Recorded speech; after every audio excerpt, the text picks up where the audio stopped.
rising temperatures. Date May 16, 2025. Location: Jerusalem, Israel. In recent weeks, Israel has been grappling with a series of severe wildfires that have scorched vast swaths of land across the country, damaging property, displacing residents, and straining emergency response systems. The fires, fueled by unusually dry weather, strong winds, and soaring temperatures, have spread rapidly across several regions, prompting mass evacuations and urgent calls for international assistance. Fires spark across multiple regions.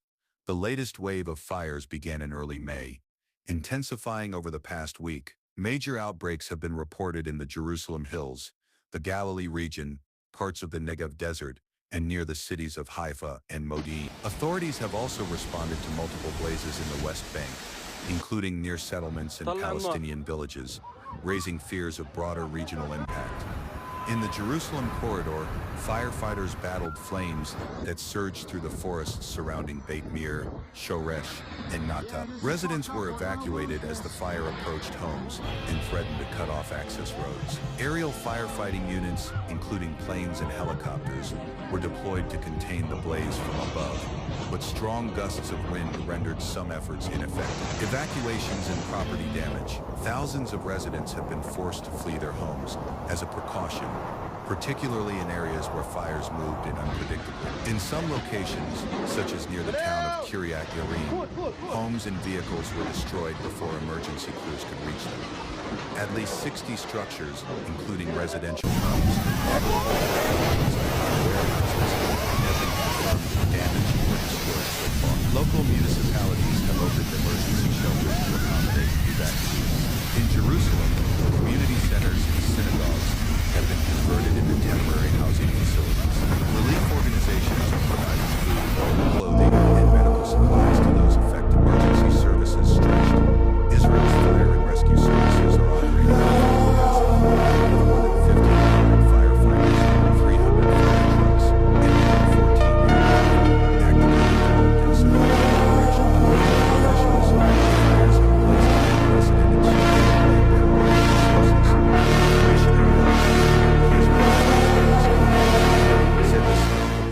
is among the most in recent years and emphasized the challenge of managing the dry vegetation and fires have created a dangerous combination. We are doing everything in our power to contain the flames, but the situation remains volatile, as we stated in a press briefing. The Israel Defense Forces, IDF, have also deployed units to assist in firefighting and evacuation efforts, particularly in areas where access is difficult. Reservists with experience in disaster response have been called up to reinforce overstretched crews. Investigations into the causes. While many of the fires are believed to have been caused by natural conditions, including lightning strikes and spontaneous combustion due to extreme heat, some cases are under investigation for possible arson. Law enforcement agencies are examining evidence collected from several ignition points and are urging the public to report any suspicious activity. In addition, utility companies are assessing whether fallen power lines or equipment malfunctions may have sparked some of the fire.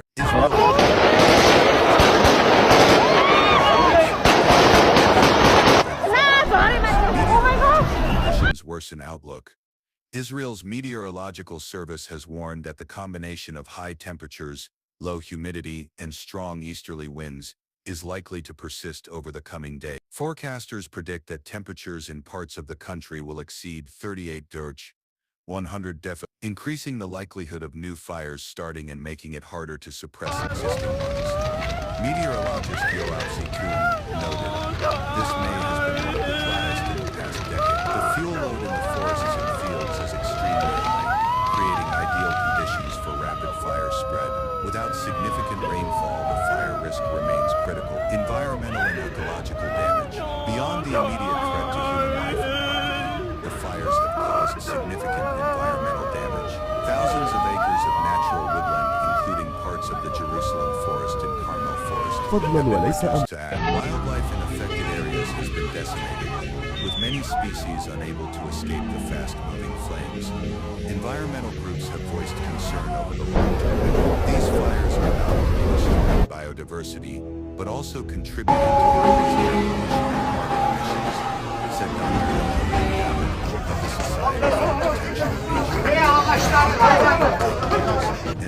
habitats may never fully regenerate. Air quality and health concerns. Smoke and ash from the fires have created hazardous air conditions across central and northern Israel. The Ministry of Health has issued advisories urging residents to remain indoors, avoid physical exertion, and use air purifiers when possible. Hospitals have reported a rise in patients suffering from respiratory issues, particularly among the elderly, children, and those with pre-existing conditions. Emergency medical teams have been dispatched to assist vulnerable populations in high-smoke areas. Political and regional reactions. Prime Minister Benjamin Netanyahu has held emergency consultations with security and emergency officials, promising full government support for affected communities. We are in a national emergency. Every necessary resource will be allocated to protect our people and our land, Netanyahu has said during a visit to a command center near Beit Shemesh.